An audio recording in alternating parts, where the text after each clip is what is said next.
que o Brasil passou um momento difícil na economia. 2020, por exemplo, nós gastamos 700 bilhões de reais com a pandemia. Quase metade disso com o auxílio emergencial. 2020? 2020. Você pode ver, o que aconteceu em 2020? Março, começou a política do fica em casa. Lockdown. Fecha tudo. Quem tem salário fixo, né? Tem estabilidade no emprego, sobrevive. Quem tem uma poupança... O senhor está falando do comecinho da pandemia. Sim, março de 2020. Tá. E daí o que aconteceu? Quando começou obrigando o povo a ficar em casa, e eu fui para Taguatinga, Ceilândia, né? Bairros pobres lá da periferia, de moto, e entrava na casa das pessoas, posso ver tua geladeira? Não tinha nada. São pessoas que vivem na informalidade. É o churrasquinho de gato, no Rio aqui a água é o biscoito na praia, aqui em São Paulo aqui é vender biscoito aqui, o picolé na arquibancada, é o cara que conserta a máquina de lavar roupa, é o mecânico, é o informal. Esse pessoal foi obrigado a ficar dentro de casa, a massa. Nós levantamos naquele momento 38 milhões de pessoas. Vamos viver do quê? Eu chamei o ministro da Defesa. Temos condições de garantir da lei da ordem que esse pessoal vai para a rua, com fome. 38 milhões de pessoas que não tem mais seu ganha-pão. Vão para a rua.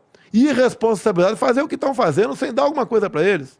Olha, não temos condições de garantir da lei da ordem pelo efetivo das Forças Armadas. E outra, obrigar o cara à força a ficar em casa, com fome, bem, criamos o auxílio emergencial. Sobre esse lance de ficar em casa, foi bem no começo da pandemia, Sim. mas foi um cabo de guerra, isso daí, entre Eu, no mundo governadores, todo, o contrário. Deixar bem claro aqui, para não ter dúvida. Eu, no mundo todo, o contrário é isso. sobre ficar em Ficar casa. sim. Tá. Mas será, presidente, que assim, hoje a gente olhando tudo que passou e tudo mais, assim, talvez a gente tenha uma análise um pouco diferente. Porque a gente hoje, pelo menos, faz uma ideia do como as coisas aconteceram, sobre as vacinas e tudo mais. Mas será que esse fica em casa, num primeiro momento, um fica em casa mais radical, não garantiria que as pessoas poderiam voltar para suas vidas normais mais rapidamente? Nova York. O maior número de contaminados foram que ficaram em casa. Tá? O que eu falava? Nós temos que lutar contra a doença, em especial os mais idosos, com comorbidade, e o povão tem que trabalhar. Senão vai morrer de fome. Ficar embaixo da cama não vai resolver nada. E qual a intenção do lockdown? No máximo em 2 meses, criar hospitais de campanhas, aparelhar ou reaparelhar hospitais com respiradores. Foi um E problema. está tudo resolvido. O lockdown durou mais de 1 ano e meio. Virou uma política. Não durou. 1 ano e meio, sim. Você vê, eu te mando, posto decretos para você de 2021. Não, eu de não- vários governadores com lockdown. Eu não duvido que havia uma política nesse sentido, mas, como o senhor disse, o povão precisava trabalhar. Sim. E, assim, eu lembro que nessa época eu morava em Curitiba e eu tinha que vir para São Paulo toda semana para fazer o Flow. E eu lembro de passar aqui em São Paulo nos 2 primeiros meses, por aí, e parecia de fato uma cidade fantasma. Mas depois as coisas foram... As pessoas começaram a ter que trabalhar, não Quanto tinha tempo jeito. depois? 1 ano depois? Não, acho que foi não um demorou ano esse depois. tempo todo não, presidente. Sim. Eu assim, não estou 2020 dizendo que não foi uma questão de... 2020, grande parte dos estados, os governadores, por decreto, fechavam tudo. Exato. E a vez o governador não fechava, o prefeito fechava. O que o Supremo decidiu? Era concorrente, eu, governadores e prefeito. Só se eu, por exemplo, decretasse área amarela em São Paulo, o governador podia botar área vermelha. O prefeito no seu município podia botar uma área roxa. Foi pior o ainda. STF deu esse poder para ele, Deu né? esse poder para ele. Não sei por que fizeram isso. Me tirar de mim o poder de conduzir essas medidas da pandemia. E o que eu falava lá atrás? O vírus veio para ficar, infelizmente. Não é que eu quero, veio para ficar. Tanto é que não foi embora até hoje, nem vai embora mais. Fica rodando pelo mundo. E não é essa a solução. Daí, por exemplo, o meu ministro da Saúde, tal do Mandetta, ele fez um protocolo, quem estava com Covid, ir para casa, quando sentir falta de ar, ir para o hospital. Daí eu falei, vai para o hospital fazer o quê? Ser entubado? Esse é o remédio? Por que você não garante a liberdade do médico clinicar seu paciente? Porque o médico sabe disso. Ele aprende. Se chega alguém que está passando mal, pode morrer, ele pode receitar alguma coisa e como um acordo com o paciente ou com a família. Então o tratamento precoce deixou de existir. Eu ainda falei para o Mandetta, vai para o hospital para ser entubado, o remédio é tubo, por que não deixar o médico clinicar? Você pode ver, na Guerra do Pacífico, por exemplo, o soldado chegava ferido, não tinha quem doasse mais sangue, e os médicos começaram a botar água de coco na veia dos caras, e salvou. Os remédios, muitas vezes, são descobertos por acaso. Você pega a África subsaariana, daí o pessoal fala, não tem informações precisas sobre a África. Tá? Por que morreu pouca gente lá? Proporcionalmente falando. Eles tomavam remédio, não vou falar aqui para evitar aí, né, eu querer derrubar a tua live aqui, um remédio que servia para combater a cegueira dos rios. Você pode ver, o que aconteceu com a China agora, há poucas semanas? Uma crise de Covid na China. Eu te pergunto, a Coronavac de onde é? Não é da China? Eles não tomaram a vacina? Ou se tomaram, por que não teve eficácia? Você não pode discutir esse assunto. Você fica proibido de discutir esse assunto. Eu discuti com embaixadores do mundo todo, do Brasil, né, conversando, ligando para médicos. Região amazônica. Qual o percentual de morte entre civis e militares? Muito maior entre os civis. Os militares estavam usando usando para combater o negócio da malária. E acabou, a hidroxicloroquina. Da malária. Tá. Eu tomei quando eu passei mal. No dia seguinte estava bom, coincidência ou não. Eu vou em eventos por aí. Às vezes tem 2 a 3 mil pessoas me assistindo. Quem é que contraiu o Covid? 70% levanta o braço. Quem usou isso ou aquilo? 90% levanta o braço. Funcionou. E é uma coisa imediata. Mas, pô, presidente, isso é meio que lutar contra a comunidade científica. Não. Tá todo mundo no começo da pandemia. Contra a indústria farmacêutica, é uma diferença grande. É que no começo da pandemia... E a comunidade científica, em grande parte, representa a indústria farmacêutica. Isso chama de liberdade. Mas é que eu conversei com vários cientistas aqui, inclusive a Esther Sabino, que foi uma brasileira, que foi uma das primeiras, se não me engano, a primeira a sequenciar o coronavírus e tal. E ela estava falando sobre esses remédios aí, que no início, que as pessoas não sabiam como lidar com o corona, foram feitos diversos testes com remédios, e a hidroxicloroquina, a azitromicina, esses remédios aí, eles chegam com uma proposta de, esse remédio serve para outra coisa, mas parece que ele diminui a carga viral, qualquer coisa nesse sentido aí que eu também não vou saber com certeza, aí pesquisem, tá? Nem mesma coisa das máscaras, tira a máscara, bota a máscara, não sei direito como é que funciona.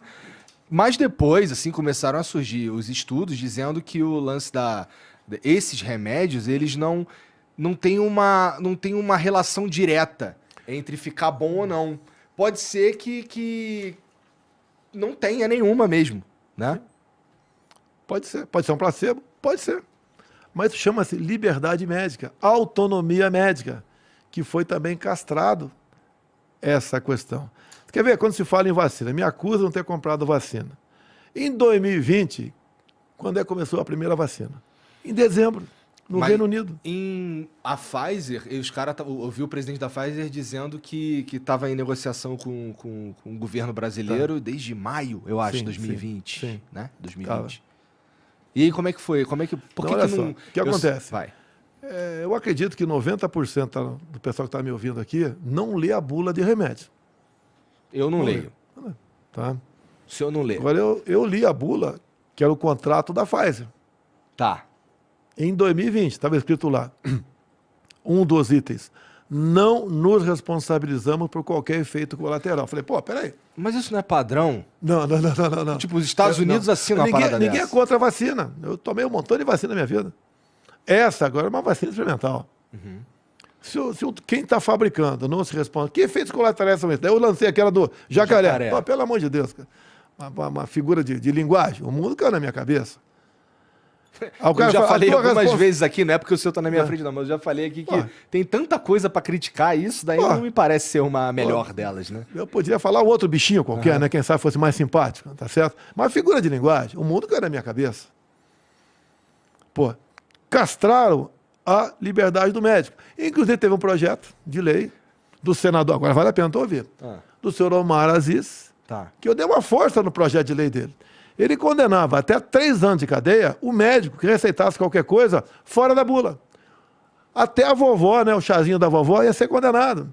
E tem muito remédio que você usa para uma coisa hoje, mas é recomendado para outra. Sim. Sim. Então ele queria 3 anos de cadeia. Agora, o Omar Aziz tem uma história bacana. Eu podia ter acabado com a CPI logo no começo. Chegou lá uma medida provisória nossa, tratando desses assuntos, e daí ele entrou com uma emenda, juntamente com o deputado federal Renildo Calheiros, irmão do Renan Calheiros, a mesma emenda, dizendo o seguinte, né, que prefeitos e governadores podiam comprar qualquer vacina no mundo, sem certificação da Anvisa e sem licitação. E quem ia pagar a conta era o governo federal. Se eu faço vista grossa ou deixo aprovar, estava sendo feita a festa de muitos governadores e prefeitos. Então tem muita gente honesta, não ia fazer isso aí. Tá? Deixar bem claro isso aí. Imagine a festa que ia ser. O consórcio do Nordeste, são 9 governadores, já fizeram a festa. Quando a gente mandava dinheiro para lá, tu lembra dos 50 milhões para comprar respiradores? Via Carlos Gabas, que quase foi ministro da Defesa do governo Dilma. Tá? Ele pegou 50 milhões e comprou, entre aspas, gastou com uma casa de maconha, gastou 50 milhões e não recebeu um só respirador? Carlos Gabas. Carlos Gabas, você pode ver. Isso foi... Eu vi que eles tinham negócios ligados à maconha, mas que uma casa de maconha. Mas que eles fizeram isso daí, vou anotar aqui para dar uma pesquisada depois. Tá. Então o que acontece? Gastaram 50 milhões, pagaram, não receberam um só respirador. Quantos nordestinos que não morreram por falta de ar, por essa irresponsabilidade? E na CPI, quando um senador lá, isento, entrou com um pedido para convocar o Carlos Gabas, o que o Renan Calheiros fez? Não estamos aqui para apurar desvio de recursos. Essa é a briga que a gente enfrentava. A turma do Renan, de Omar Aziz, de Randolfo Rodrigues, queria, naquele momento, comprar vacina a qualquer preço, em qualquer lugar do mundo, a Anvisa fora, queria até dar um prazo de 48 horas para a Anvisa decidir, tá? E sem licitação. E daí o que acontece? Como eu estou brigando contra isso, quando o Congresso, em março do ano seguinte, aprovou um projeto de lei, que virou lei, dizendo que a responsabilidade não era minha, vamos comprar então, era.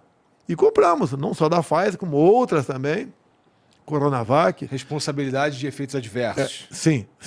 Tá. Tá, e você pode ver, eu não forcei ninguém a tomar vacina. Isso chama-se liberdade. Na verdade, pelo contrário, presidente. Com todo respeito, você sabe que toda vez que você fala, toda vez que todas as ações que você toma, elas repercutem no Brasil em forma de influência. O lance do senhor não tomar... Não sei se o senhor não tomou a vacina, mas assim... O lance eu do não senhor... tomei vacina. Me recomendaram até tomar uma água destilada. Tá. Eu posso enganar você, não vou enganar mim. Então, o lance do senhor não tomar vacina acaba influenciando a galera a não tomar vacina. Influencia alguns. Eles vão ver. Não é que a minha palavra está valendo. Eles foram ler a bula. É porque. Meio que a palavra do senhor está valendo, presidente. Você desculpa. Não. Com todo respeito, Tá. mas é que o senhor, de fato. Assim, o senhor influencia. Minha sogra, que estava lá embaixo para tirar foto contigo. Cara, ela basicamente vai fazer o que o senhor Peraí, vamos lá. O Agnaldo Timóteo estava vacinado? Morreu do quê? Tarcísio Meira estava vacinado? Morreu do quê? Tem um estudo israelense que a Pfizer tem uma validade de 4 semanas. Agora, você falar isso aí, o pessoal me recomenda, não toque nesse assunto. Poxa, eu tenho que falar a verdade pro pessoal, pô. Não quer votar mais em mim? Lamento, né? Posso fazer o quê? Eu tenho que falar a verdade. Você pode ver, estão vacinando criança agora a partir de 3 anos de idade. Essa vacina é para uma cepa que não existe mais. Estou mentindo? Não existe mais. Bom, eu é uma outra cepa. Porque eu preciso saber. É uma outra cepa. Agora, o que interessa? Eu comprei vacina para todo mundo. 500 milhões de doses. E fomos o país que, mesmo proporcionalmente, mais vacinou. E tem gente que quer tomar a 3ª, a 4ª dose. Sem problema nenhum. Enquanto quiser tomar, vamos dar vacina. Agora, respeitem quem não quer tomar vacina. Se você está vacinado, você não vai ser contaminado. E a esquerda que fez a campanha contra mim para eu tomar vacina? A esquerda, alguns querem que eu parta, né? Deixa eu ficar sem vacina. Inclusive, uma coisa óbvia, eu acho que o médico vai dizer que eu tenho razão. Quem se contaminou está melhor imunizado que quem tomou a vacina. O que é a vacina? É um vírus inativo. para enganar seu organismo a produzir anticorpos. Se eu peguei o vírus ativo, o meu organismo não foi enganado. Ele realmente trabalhou para combater aquele vírus e criar uma memória para eu não ser, para quando for contaminado novamente, atacar. Era nisso que o senhor estava apostando, na imunidade de rebanho? A mesma coisa que o Boris Johnson apostou? O Boris Johnson tem uma coisa comigo, eu vou falar aqui, tá? Até uma novidade, né? Eu estava com o Boris Johnson, e ele queria que eu abrisse aqui, facilitasse a importação de uísque. Pô, em plena final de pandemia, com todo respeito, não é a minha prioridade facilitar a importação de uísque. Uhum. E tínhamos conversado esse papo aqui sobre vacina antes. Tá. E ele tinha sido vacinado. Eu falei, eu abro a importação de vacina hoje, facilito, de uísque. Obrigado aí. A gente fez o exame de sangue agora e vê quem está mais imunizado. Tu tiver mais imunizado do que eu por causa da vacina, do que eu que não tomei e tomei o vírus, abro hoje. Ele não topou. Então, certas verdades... Rolou essa conversa? Rolou. Comigo eu descontraio. Com o Putin, teve descontração. Tá? Teve descontração também. 3 horas de conversa, tem que ter uma descontração. Eu não duvido, não, que o senhor tá de fato mais imunizado que eu, que não... Agora, por que vacinar, por exemplo, quem contraiu o vírus, meu Deus do céu? Uma coisa óbvia. E o que acontece, né? Uma parte considerável da população, elas não demonstram qualquer sinal de contaminação. Sim. Tem um nome específico para isso daí, tá certo? Tá. Não demonstra. Então, o jovem, por exemplo, eu te falei das academias militares, eu falei, vão continuar abertas. Ninguém sequer foi hospitalizado. E liberdade para o médico. Eu não estou impondo o médico dar ou não dar esse ou aquele medicamento, tá? Que não tinha e não tem até hoje comprovação científica assim. Tá? Ele decide. Ah, porra. Ele decide, pô. É liberdade, é o jovem que está nos ouvindo aqui, que o que ele mais preza é o que? É liberdade, para ir e vir. Mas, presidente, eu acho que é a primeira vez que eu ouço o senhor dizer que, de fato, não tem uma comprovação científica. Mas não tem, eu nunca falei que tinha.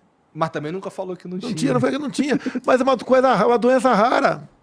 É igual tá aí agora aqui a questão aí do macaco aí. Varíola do macaco. Varíola do macaco, né? Já estão se falando em vacina, vai tomar, não vai. Quem pega, quem não pega, não vou falar aqui. Segundo o OMS falou que vai dar um curto-circuito geral, tá certo?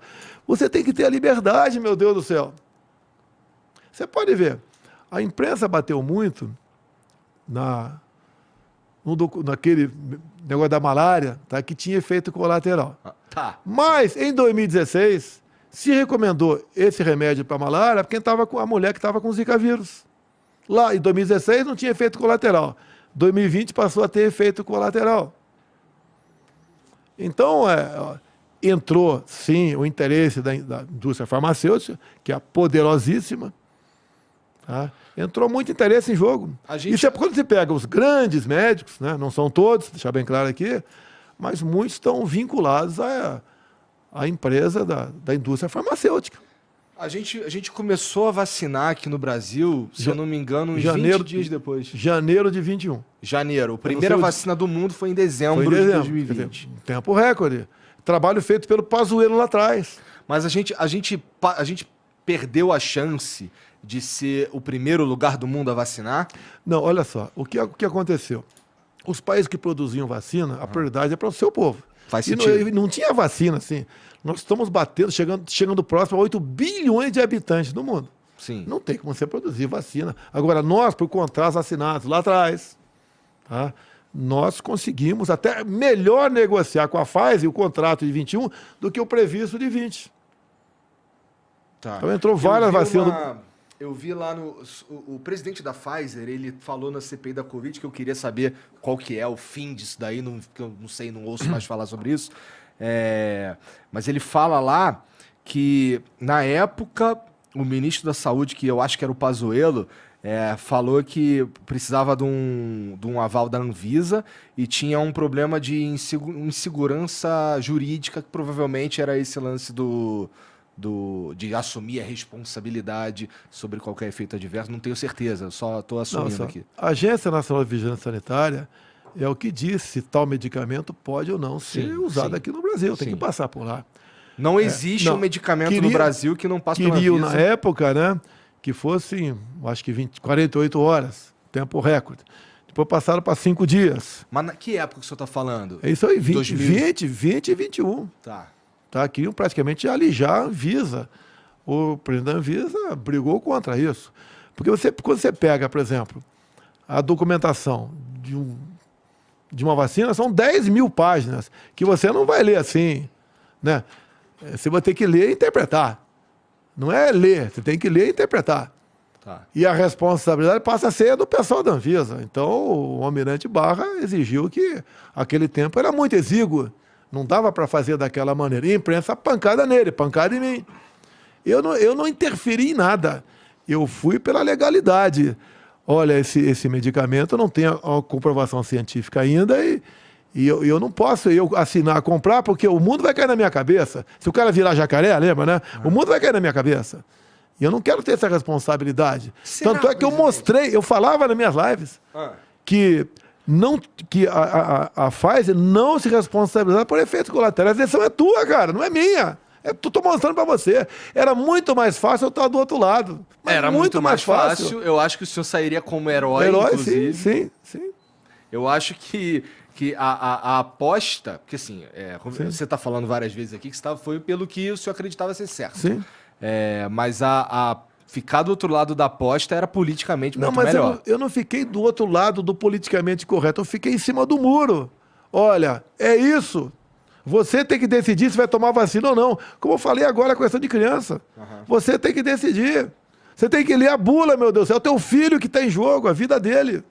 Essa vacina é boa, não é? Quais são os efeitos colaterais? O CDC, que é a Anvisa americana, diz que os efeitos colaterais começarão a ser mostrados para o mundo no final de 22, 23. Quais são os efeitos colaterais? Inclusive, a Pfizer pediu um sigilo, acho que por 70 anos, 50 anos. Depois a justiça americana derrubou isso aí. Por que sigilo 50 anos? Por que você não pode ver o que está acontecendo ali? O que é isso aí? Tá? Agora é abrir a cabeça das pessoas. O ser humano... Não desconfia. Você não falou, não sei se falou lá fora aqui, sobre a classe política? Pô, por que você vai acreditar que o político agora está preocupado 100% com a tua vida? Não, tenho certeza que não está, para ser sincero. Você que falou que tem certeza. Tem político que está bem intencionado, todos estão bem intencionados. É verdade. Agora, ficou na mão do Renan Calheiros, do Omar Aziz, que por um voto não deixou de ser indiciado por pedofilia, que teve a família toda presa por desviar 270 milhões de reais da saúde lá no estado do Amazonas. O Renan Calheiros cheio de processo no lombo. Tá? O senhor Randolfo Rodrigues, que saltita para lá, saltita para cá, cada um está num lugar. Tá? Essas pessoas que vão decidir a tua vida. Inclusive, o Randolfo Rodrigues tinha, comecinho de 2020, ele fez uma live dizendo que ia dar uma medalha para médicos que estavam receitando o tratamento precoce. Ele mudou de ideia.